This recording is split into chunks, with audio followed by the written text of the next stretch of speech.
Street क्या अनुमान लगाकर चल रही है, ये समझ लेते हैं। आशीष जी हमारे साथ मौजूद हैं। Ashish ji, very good afternoon. बताइए एसबीआई के नतीजे कैसे रह सकते हैं, क्या उम्मीद लगा चल रहा है स्ट्रीट? वीरेंद्र जी ने ज्ञानदा जी से पूछ लिया तो इससे बेहतर कोई जवाब दे ही नहीं सकता था। हालांकि ज्ञानदा जी ने एक्सेस के बारे में बताया, उनकी एक्सपेक्टेशन। मैं एक काम करता हूं, मोटा मोटी पूरी स्ट्रीट क्या एक्सपेक्ट करिए उसका निचोड़ बता देता हूं।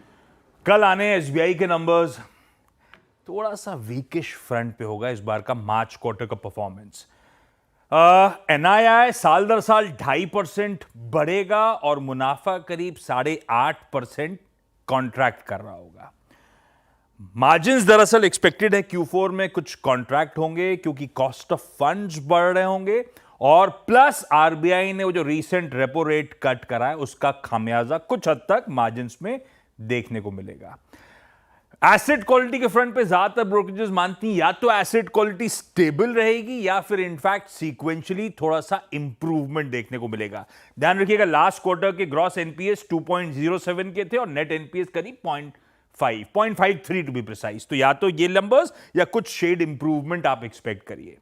लोन ग्रोथ 13% का आंकड़ा साल दर साल जंप, और डिपॉजिट्स में 9% का इजाफा मोटा मोटी स्ट्रीट फैक्टर इन कर रहा है।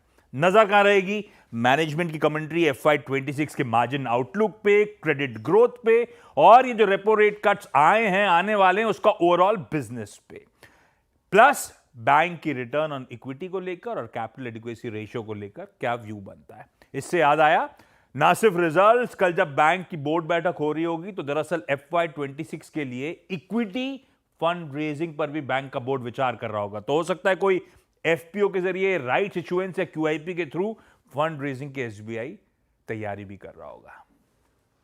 बाकी आशीष जी आपसे माफी चाहूंगा, नंबर्स मैंने ज्ञानदा जी से पहले पूछ लिए, बस थोड़ा सा वो ट्रेजरी गेन फ्रंट पे पड़ेंगे तो फिर मेरी बेइज्जती होगी बिना बात के। नहीं, ऐसा कभी नहीं हो सकता। अच्छा, ये कोटेक पे भी मैंने कोटेक पे नहीं पूछा कुछ, है ना? कोटेक का बताइए, कोटेक पे क्या लग रहा है? तब तक तो पीसीआर ने आपको अलर्ट कर दिया होगा। कोटक महिंद्रा बैंक, एसबीआई और कोटक दोनों के रिजल्ट्स कल आने वाले हैं। कोटक का मॉडेस्ट सा परफॉर्मेंस कह लीजिए, मैं बताता हूं। Q4 में एनआईआई साल दर साल 7.1% इंप्रूवमेंट, मुनाफा शायद डबल डिजिट फॉल दिखाएगा।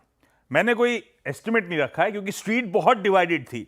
जब मैं तमाम रिपोर्ट टटोल रहा था तो 31 करोड़ से 3700 करोड़ के बीच में स्ट्रीट के मुनाफे के एक्सपेक्टेशंस थे, यानी कि साल दर साल कह लीजिए 17% से 11% के बीच का फॉल। इसलिए मैंने कहा डबल डिजिट फॉल एक्सपेक्ट करिए आप। और ये हो क्यों रहा होगा?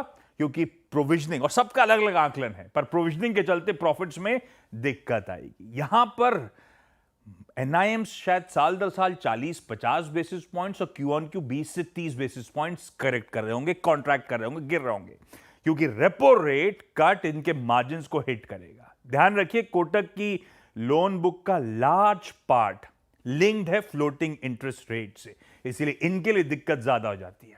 एक्सपेक्ट करिए एक हेल्दी लोन ग्रोथ 15% के आसपास की, और एसेट क्वालिटी यहां पे भी स्टेबल एक्सपेक्टेड है। नजर रहेगी क्योंकि एनआईएम्स दिक्कत में आ रहे हैं, तो एनआईएम्स का आउटलुक, उसकी कमेंट्री, प्लस बैंक की ग्रोथ। मैं ग्रोथ पे तवज्जो इसलिए दे रहा हूं क्योंकि वो रेगुलेटरी बैन इसके डिजिटल बिजनेस पे हटा दिया गया। तो अब बैंक FY26 में किस तरह की ग्रोथ एंटिसिपेट कर रहा है, एक्सपेक्ट कर रहा है, टारगेट कर रहा है, वो इंपॉर्टेंट हो जाएगा। ओके, शुक्रिया आशीष इस पूरी चर्चा के लिए। एसबीआई